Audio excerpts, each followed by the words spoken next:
कांग्रेस की बात करते हैं तो ये राहुल गांधी की यात्रा का कोई इम्पैक्ट है हरियाणा में लगा? हरियाणा में कोई इम्पैक्ट नहीं है। रूटीन में जैसे किसी एक नेता के लिए लोग आते हैं, कुछ तो देखने वाले आते हैं। हाँ, उनके कार्यकर्ता तो वही हैं, वो कार्यकर्ता साथ हुए तो कोई 10-20 हजार लोग कहीं किसी एक मूवमेंट में चलते हैं तो वो कोई बड़ा थ्रेट नहीं है हमारे। तो हुडा फैक्टर से कोई थ्रेट इस बार? नहीं, कोई थ्रेट नहीं है। और ये तो अपने बोझ के नीचे ही दब जाएंगे। इनका जिस प्रकार का सारा सिलसिला चल रहा है, कोई इम्पैक्ट नहीं है। आप पार्टी का कोई चांस आने का? कोई नहीं, कोई नहीं है। कोई चांस नहीं। 30-40 साल पहले जी, जब पाकिस्तान से आके कपड़े का कारोबार शुरू किया था तो क्या सोचा था इस मुकाम पे पहुंचेंगे, चीफ मिनिस्टर बनेंगे एक दिन? जगदीश जी, पहला विषय तो मैं यही कहूंगा कि वो पाकिस्तान से नहीं, पश्चिमी पंजाब से आए थे। अच्छा। पाकिस्तान तो उसके बाद की क्रिएशन है।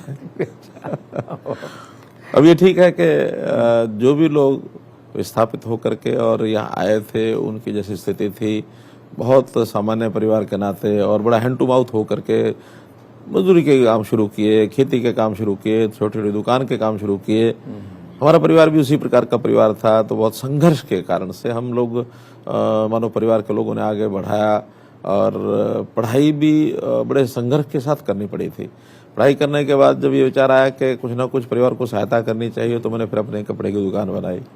और कपड़े की दुकान बना करके भी ये था कि एक अच्छा एक व्यवस्थित सिस्टम खड़ा हो जाए। संयोग ऐसा हुआ कि 1977 में संघ के प्रवेश के कारण से, क्योंकि इमरजेंसी लगी थी 75 में, उस इमरजेंसी में संघ के बारे में हमको पहले जानकारी नहीं थी। लेकिन बाद में जब जिस प्रकार का वो घटनाक्रम हुआ, उसमें से संघ की जानकारी मिली, देशभक्ति संगठन है, संघ की शाखा में जाना शुरू किया, 80 में प्रचारक निकला। तो ये सारा क्रम बहुत बड़ा एक मेरे जीवन का एक बड़ा मोड़ था। देशभक्ति की भावना, अनुशासन और ये सारे विषय मन को छुए। और तब जाकर संघ के प्रचारक बनने के बाद फिर आगे संगठन की योजना से जो संगठन का वैसे मैं करता चला गया। और आज मुझे उन्होंने कहा कि आपको राजनीतिक क्षेत्र में जाकर के ये दायित्व निभाना, तो मैं निभा रहा हूं।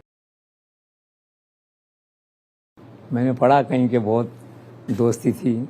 एक व्यक्ति तो कर्मयोगी से बन गया प्रधानमंत्री, दूसरा कर्मयोगी से बन गया मुख्यमंत्री। तो सुना स्कूटर के साथ साथ जाते थे, प्रचार करते थे। वो तो जो भी कभी साथ रहना होता था, क्योंकि मेरे पास हरियाणा का काम था, उनके पास उत्तर भारत के चारों प्रांतों का काम था। तो उस काम के नाते से हमारा बहुत अच्छा संयोग से उनका केंद्र पंचकुला में रहा। मेरा केंद्र भी 3 साल पार्टी के नाते से पंचकुला ही रहा। तो स्वाभाविक है मिलना जुलना और संगठन काम करना, तो नाते तो बहुत संबंध हमारे रहे। खाना वाना बनाते थे साथ? उनका भी शौक था। क्या है कि जब रोहतक कार्यालय में थे तो वो रसोई में सीधे चले जाते थे। एक वहाँ दीपक हमारा जो ऑफिस बॉय लड़का, वो उसको कहते थे क्या बनाया? खिचड़ी। ये बनाया कि खिचड़ी। तो खिचड़ी बनाने का भी शौक था उनको, खिचड़ी बनाते थे और अच्छी बढ़िया। राजस्थान जो गुजरात में जिस प्रकार का एक खिचड़ी बनाने का क्रम हमने देखा बाद में भी, अच्छी बढ़िया और टेस्टी होती थी। तो वो अपने हाथ से भी बना लेते थे। तो बाद में एक पब्लिक सभा में भी जब वो 2014 में निकले तो जिक्र किया उन्होंने दीपक का बकायदा। हाँ, तो वो झज्जर की रैली थी, मुझे ध्यान में है। तो मैंने कहा कि वो दीपक लड़का आपको याद है? कि हाँ, कहाँ है? मैंने कहा नीचे खड़ा, बुलाओ। तो मंच पर ही उन्होंने गले लगाया। बहुत अभूतपूर्व दृश्य था कि एक यानी रसोई में काम करने वाला बालक, उसको प्रधानमंत्री लेवल का जो एक व्यक्ति, और उसको अपने गले लगाता है। तो एक बहुत ऐसा जीवंत उनकी खासियत है, भूलते ही नहीं है नयन भाई अपने लोगों को। ऐसे शिमला गए थे तो वहाँ शशिकांत शर्मा हैं, वो दूसरे पत्रकार हैं। वहाँ गए तो जाके कहा कि माल रोड पे कॉफी शॉप है, पत्रकारों के साथ में बैठता था। तो ये बहुत उनका जो 1-to-1 कनेक्ट है, इसको आप कैसे देखते हैं? मतलब कैसे याद है? बहुत अच्छा, व्यक्तिगत चिंता बहुत करते हैं।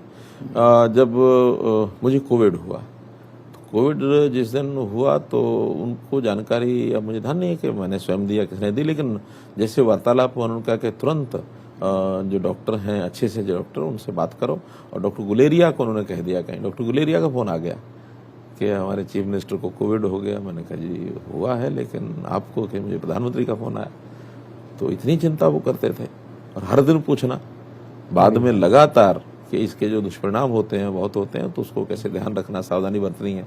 तो उन्होंने मुझे सबसे पहले कहा कि आपका जो वेट है वो ज़्यादा है, उसको कम करो। मेरा वास्तव में 93 था मेरा वेट, और मैंने फिर उसी समय इन सब बातों पर ध्यान करना शुरू किया। आज हालांकि मेरा टारगेट तो था 80 पहुंच जाऊं, लेकिन अभी भी 86-87 इसकी घेर में रहता हूँ। इतना केयर करते हैं, पर्सनल जो कहते हैं।